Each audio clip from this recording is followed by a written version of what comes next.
saw when I was about 12 years old that I was very interested in art, and I was always drawing and everything. And so my father had bought me a how to draw book, how to draw heads, and a tablet and some pencils and whatnot. And I began at that time, to earnestly try to learn how to draw and become more and more interested in art and drawing and whatnot.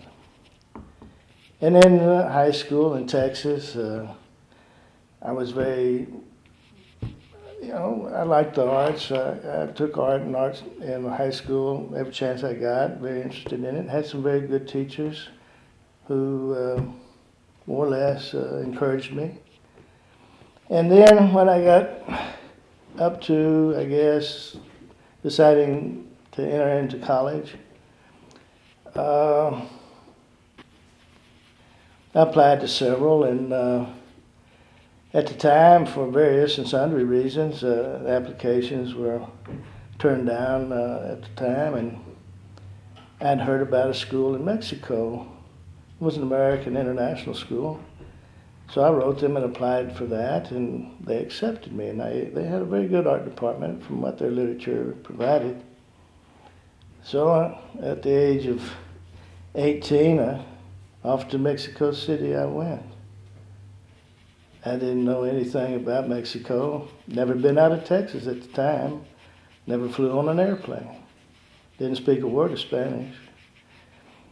It was an interesting adventure, to say the least.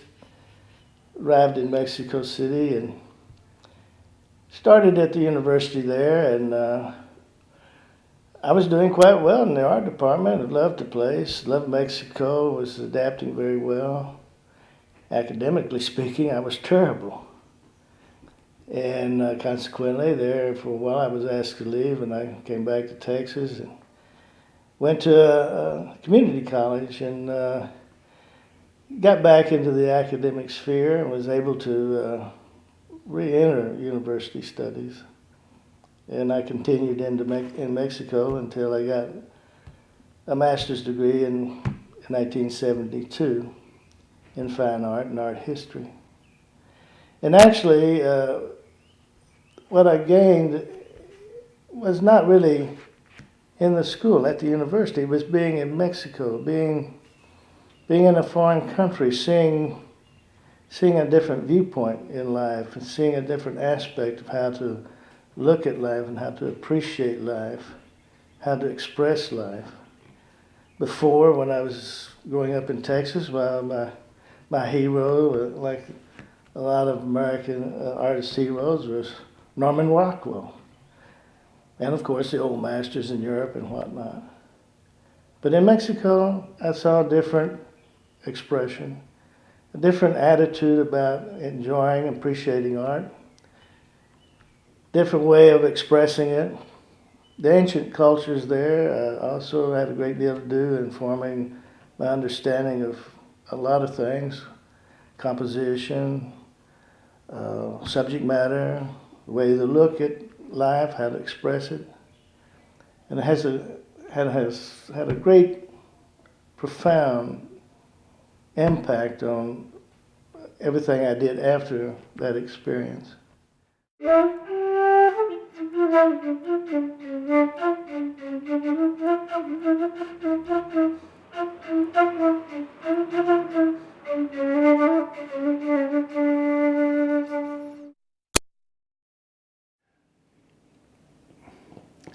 I know Edward Gafford for 26 years, and I did his first exhibition in 1982, and I still continue to do exhibition, and I am always surprised by the originality and the creativity that is able to articulate through all those years.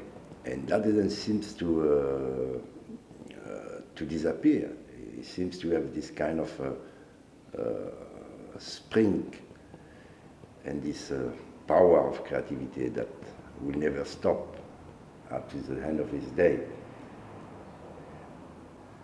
So besides the lyric expressions, you have a pictorial quality, which is essential for a painter. for an artist. So that is one of the most important elements that I need to see. And beside that, Edward can pass from abstraction to figuration in a very simple way and easy way.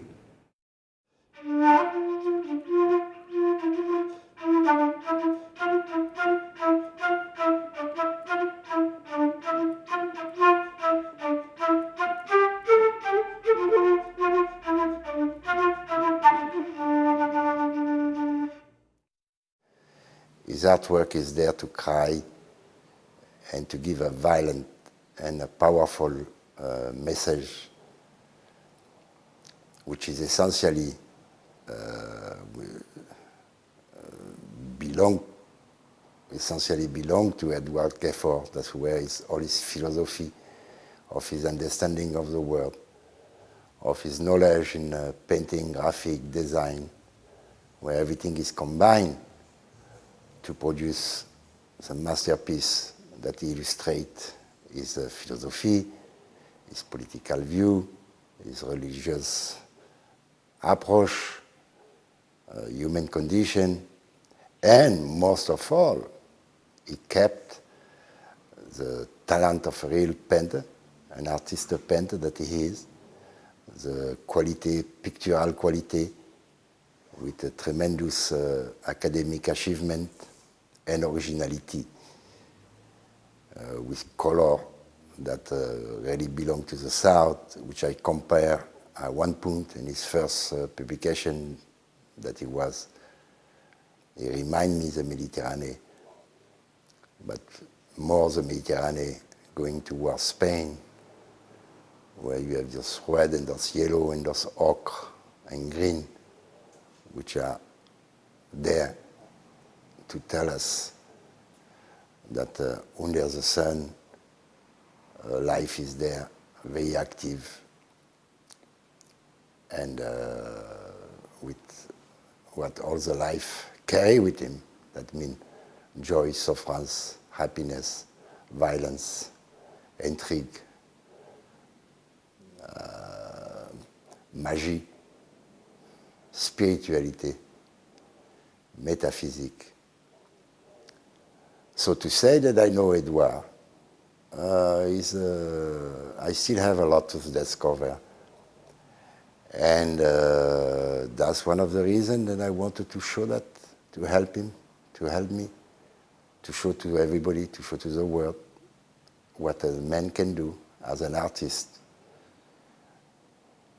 and assuming his life as a citizen, as a father, as a working class.